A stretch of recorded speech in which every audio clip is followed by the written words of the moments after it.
नमस्कार मित्रांनो, Maharashtra law सीईटीचं preparation करत असताना तुम्हा सर्वांना एक गोष्ट माहिती असणं गरजेचं आहे की नेमका सिलेबस आपल्याला काय काय आहे. महाराष्ट्र लॉ सीईटी कोणाकोणाला देता येते, तर ज्या विद्यार्थ्यांचं ग्रॅज्युएशन झालेलं आहे ते कुठलेही ग्रॅज्युएशन असेल तर अशा विद्यार्थ्यांना महाराष्ट्र सीईटी 3 इयर्सच्या साठी एनरोल करावं लागतं. आणि ज्या विद्यार्थ्यांना आफ्टर 12th लॉला ऍडमिशन घ्यायचं आहे त्यांना 5 years of Maharashtra CET for law याला एनरोल करावं लागतं. तर आपण सुरुवातीला हे गोष्ट समजून घेऊयात की महाराष्ट्र सीईटी लॉची प्रिपरेशन करत असताना आपल्याला नेमका सिलेबस काय असतो, एक्झाम ही नेमकं कोणत्या मंथमध्ये होत असते, त्याचबरोबर मार्क्स डिस्ट्रीब्युशन हे कसे दिलेले असतात, याबद्दलची सर्व माहिती आपण या लेक्चरमध्ये जाणून घेऊयात. तर पहा मित्रांनो, ज्यावेळेस तुम्ही महाराष्ट्र सीईटी आणि लॉचं प्रिपरेशन जेव्हा करताय तर त्यावेळेस तुम्हाला पहिली गोष्ट ही माहिती असली पाहिजे की एक्झाम ही तुमची अराउंड एप्रिलच्या दरम्यान होत असते. डेट्स थोड्याफार मागे पुढे होत असतात, पण फॉर्म भरणं हे अराउंड जानेवारीच्या एंडिंग किंवा फेब्रुवारीच्या टायमिंगला चालू होत असतं आणि एप्रिलच्या दरम्यान हे तुमच्या एक्झाम होत असतात. सुरुवातीला आपण हे पाहून घेऊयात की कशा पद्धतीचा सिलेबस असतो. पहा,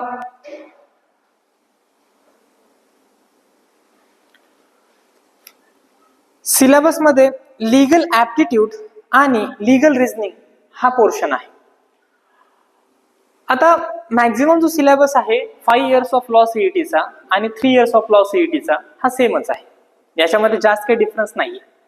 फक्त मॅथमॅटिकल रिझनिंगचा जो पार्ट आहे तो 5 इयर्स ऑफ लॉ सीईटीला आहे, तो 3 इयर्स ऑफ लॉ सीईटीला नाही. पण हा जो बाकीचा सिलेबस आहे तो सगळ्यांना कॉमनच आहे.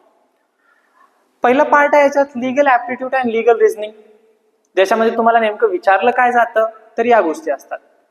लीगल प्रिन्सिपल्स असतील, कॉन्स्टिट्यूशनल कन्सेप्ट असतील, काही लीगल मॅगझिम्स असतील, तर या सर्व विचारल्या जातात तुम्हाला या चॅप्टरच्या हेडिंगच्या अंडर. काही लँडमार्क जजमेंट आहेत, त्याचबरोबर लीगल प्रॉब्लेम सॉल्व्हिंग असतात. एक एक्झाम्पल दिलं जातं केस लॉ सारखं आणि त्याचं तुम्हाला आन्सर सांगायचं असतं.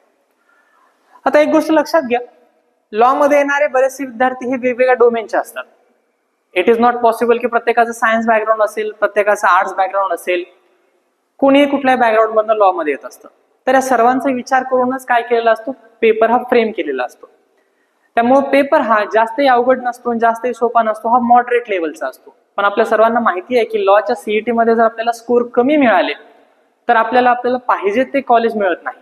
आपल्याला कुठेतरी दुसऱ्या कॉलेजेसला ऍडमिशन घ्यावं लागतं, ज्या ठिकाणी खूप सारे नॉमिनलच नावाला लेक्चर्स होतात. पण चांगल्या कॉलेजेसला ऍडमिशन घ्यायचं असेल तर तुम्हाला काय करणं गरजेचं आहे, सीईटीचे पर्सेंटाईल चांगलं घेणं गरजेचं आहे. आता पर्सेंटेज हा वर्ड मी यूज नाही केला, कारण त्याचा पर्सेंटाईल वरच तुमचं काय होत असतं, मार्किंग सिस्टीम येत असते किंवा तुमचं कट ऑफ लागत असतं. तर ज्यावेळेस आपण स्टडी करतोय की लीगल ऍप्टिट्यूड असेल, लीगल रिझनिंग असेल, याच्यामध्ये लीगल कन्सेप्टचा बेसिक नॉलेज तुम्हाला असणं गरजेचं आहे. साहजिकच लीगल नॉलेज घेण्यासाठी तुम्ही लॉला ऍडमिशन घेताय आणि त्याच्यात तुम्हाला लीगलचेच क्वेश्चन विचारले जातात. तर असं नाही होणार की ते एकदमच हाय लेवलचे तुम्हाला क्वेश्चन विचारतील, हा भाग नाही होणार आहे. पण जे काही बेसिक लेवलचे क्वेश्चन आहेत, बेसिक लेवलच्या कन्सेप्ट आहेत, ह्या तुम्हाला माहिती असणं गरजेचं आहे. आता याच्यानंतरचा पुढचा पार्ट आहे लॉजिकल अँड अनालिटिकल रिझनिंग. आता हे सॉल्व्ह केल्याच्या नंतर प्रॅक्टिस नंतरच तुम्हाला याचे आन्सर येत असतात. आता या हेडिंगच्या अंडर या कन्सेप्ट कुठल्या कुठल्या कव्हर होतात पहा.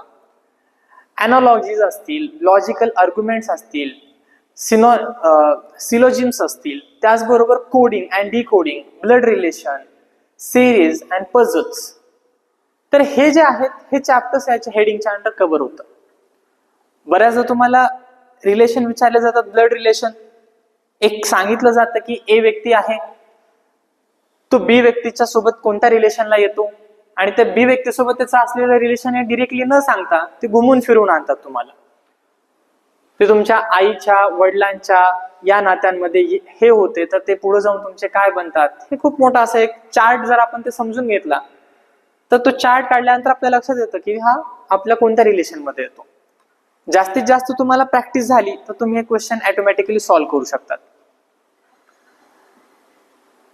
त्याचबरोबर काही केसेस याही ठिकाणी दिल्या जातील, त्याच्यात तुमचं मत काय येतं ह्याच्यानुसार हे आन्सरिंग दिले जातात. तोही पार्ट आपल्याला या हेडिंगच्या अंडर पाहायचा आहे.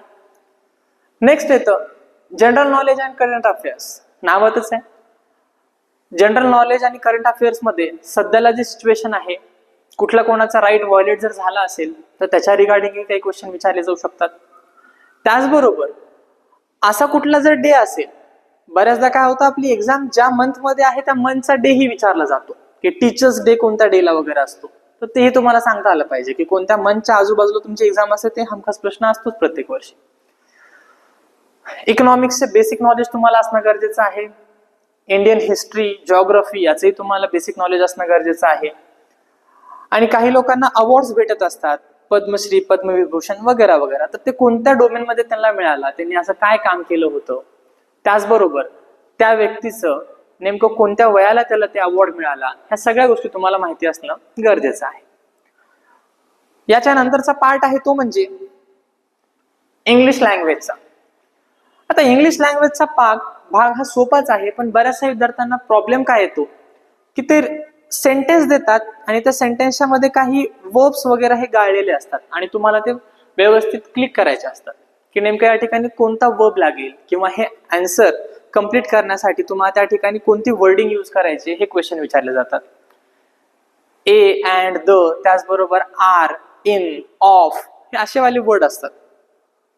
ज्यावेळेस सेंटेन्स कंप्लीट होतं ते वर्ड यूज केल्यानंतर त्यावेळेस तुमचा आन्सरही कंप्लीट होत असतं. इंग्रजीचे काही पॅरेग्राफही दिले जातात, खूप मोठे असे पॅरेग्राफ असतात पान भरून, आणि त्या पॅरेग्राफच्या खाली आन्सर्स विचारले जातात. क्वेश्चन विचारले जातात पण खाली आपल्याला आन्सर लिहायचे असतात. येस, ऑप्शनल एक्झाम आहे, सीबीटी एक्झाम असते, कम्प्युटर बेस्ड टेस्ट ज्याला आपण म्हणत असतो. कम्प्युटरवर आपण जाऊन ओपन करणार एक्झाम आणि त्याच्यावर आपण क्लिक करणार, अशा पद्धतीने तुमची एक्झाम होत असते. सेंटेन्स करेक्शन असेल, एरर डिटेक्शन असेल, व्होकॅब्युलरीचा रिलेटेड असेल पार्ट, सिनोनिम्स आणि अनोनिम्स. सगळ्यात जास्त प्रॉब्लेम इथेच येतो विद्यार्थ्यांना. थोडंसं व्होकॅब्युलरी कमी असते विद्यार्थ्यांची आणि बरेचसे असे वर्ड असतात जे कधीच त्यांनी ऐकलेले नसतात. त्या वर्डचा सिनोनिम्स विचारला जातो किंवा त्या वर्डचा विरुद्धार्थी शब्द विचारला जातो. तर अशा केसमध्ये तुम्हाला माहिती असणं गरजेचं आहे. बेसिक गोष्टी तरी तुम्हाला समजल्या पाहिजेत. आता हा जो पार्ट आहे मॅथमॅटिक्सचा, हा जे लॉची 3 इयर्सची सीईटी देतात त्यांच्यासाठी कंपल्सरी नाही. जे विद्यार्थी लॉ 5 इयर्स साठी करतात, ज्यांना 5 वर्षाचा लॉ करायचा आहे, त्या विद्यार्थ्यांसाठी काय आहे तर मॅथमॅटिक्स हा पार्ट आहे. फक्त त्याच विद्यार्थ्यांनी लक्ष द्यावं मॅथमॅटिक्सकडे. बाकी 3 इयर्स ज्यांचं लॉची सीईटी देतात त्यांना मॅथमॅटिक्सची गरज नाही. आता याचे मॅथ कुठले विचारलं जातं पहा. प्रॉफिट अँड लॉसचे क्वेश्चन्स असतील, रेशोचे क्वेश्चन असतील, त्याचबरोबर अरिथमेटिकचे काही क्वेश्चन असतील. हे असे रिलेटेड टू क्वेश्चन तुम्हाला कुठे विचारले जातात मॅथमॅटिक्स मध्ये. आता हा भाग झाला तुमचा रिलेटेड टू द सिलेबस. पण नेमकं ह्या सिलेबस मध्ये किती मार्काला कोणता कोणता सिलेबस विचारला जातो.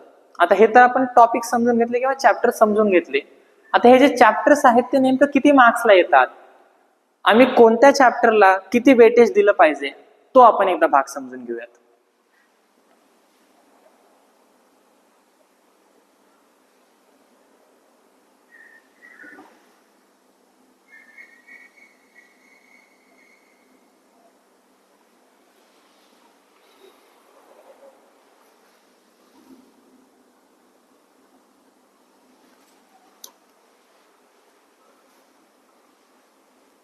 ठीक आहे.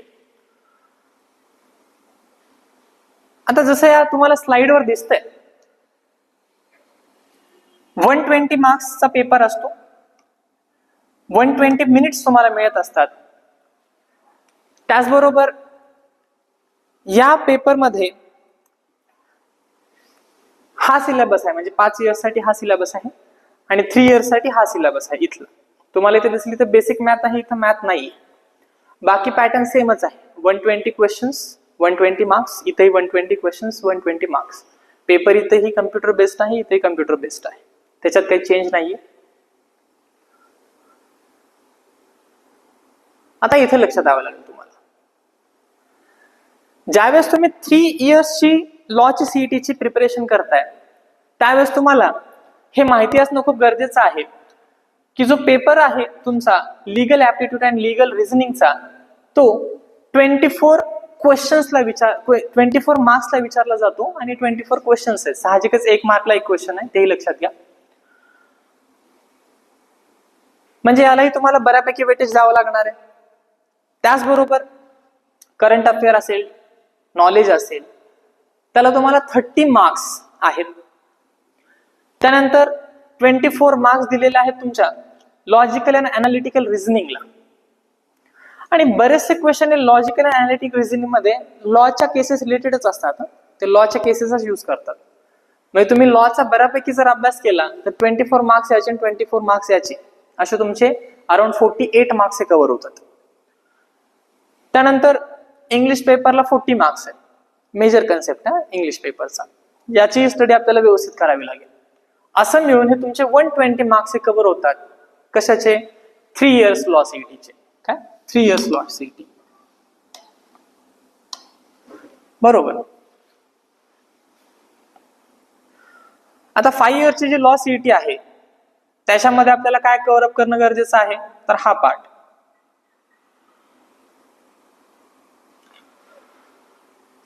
$32 मार्क्स आहे तुमच्या लीगल ऍप्टिट्यूड अँड लीगल रिझनिंगला.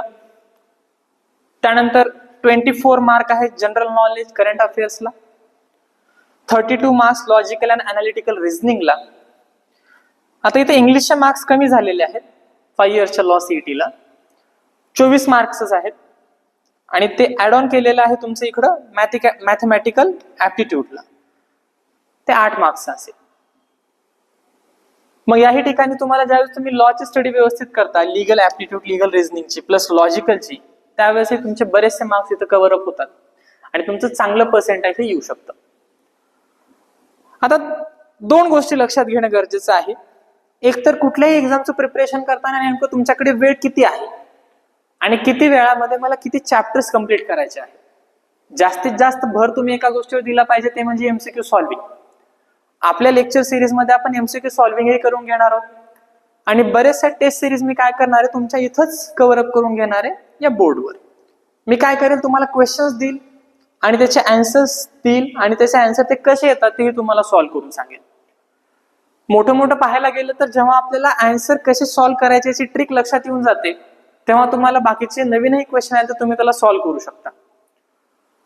आपण जे कव्हर अप करणार त्याच्या बाहेरचं तर काही येणार नाही, पण आपण जे कव्हर अप करतो ते तुम्ही लक्षात देऊन करणं अपेक्षित आहे.